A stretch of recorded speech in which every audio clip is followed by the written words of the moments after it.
Hi, my name is Leah Shipman, and for my micro lecture, I will be talking about the podcast called This Is Real, Episode 1, Rabbit Holes. And this is basically about the story from 2014, which happened in Washington, D.C. And it was started by Florence Bukundi, who started a home health care fraud scheme, basically.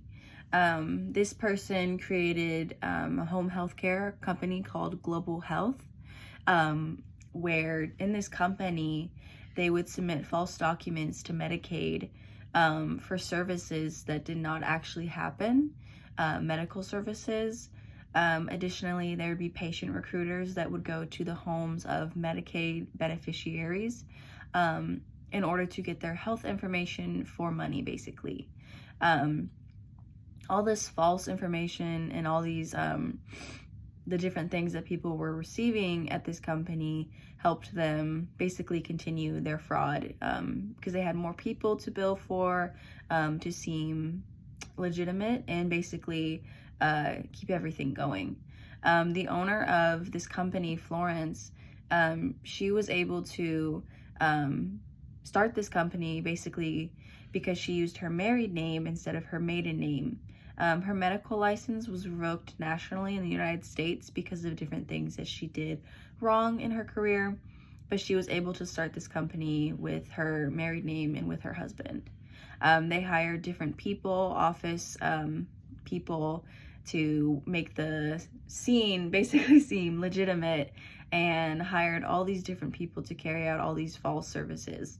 When they were being investigated, it was kind of hard to find all these claims and basically root them out for fraud because Medicaid goes through billions of claims every day. So it took a very long time for them to basically be found, but they were eventually found because of the large amount of hypertension claims that they were submitting, and that does not qualify for home health care services. So that was a big red flag when they were being searched basically for fraud. There were many different inner schemes going on within the company. Identity theft was a big thing.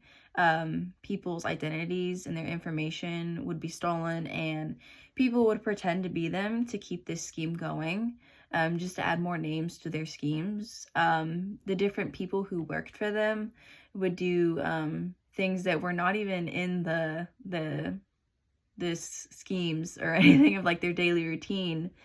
They would do their own things but still get paid for it and bill for the services that didn't happen. More than 30 people were arrested in this scheme, and millions of dollars were seized during this whole thing in 2014. But it was one of the biggest fraud cases in Washington, D.C. at the time. And this whole story can basically be interconnected to some of the things that we've learned in class, mostly from chapter 15, Law and Ethics. Basically, it kind of connects to criminal laws, basically things that are concerned with the wrongdoings against society as a whole. So things like malpractice, where it's the negligence or carelessness of a professional person. Also Medicaid fraud, like I've mentioned, where millions of dollars was wrongfully taken for the wrong reasons. Anti-kickback laws were talked about in this chapter. Basically, it's where the exchange of anything or of value to improperly induce rewards or referrals for services and things like that, and then be billed by Medicare and Medicaid. That was something that happened, and again, that is against the law. And basically, again, identity theft. All these things happened, and basically it helps kind of deepen my understanding of the class materials because it really puts into perspective why we have so many regulations, so many laws, so many policies against negative things and doing the wrong thing with Medicaid and Medicare and different health services. It's why we have so many things that go on and why we're able to be safe and be ethical in our services in the healthcare industry. And it's easier to point out things that went wrong or right. So basically, it just really helps deepen my understanding of everything that really goes into healthcare.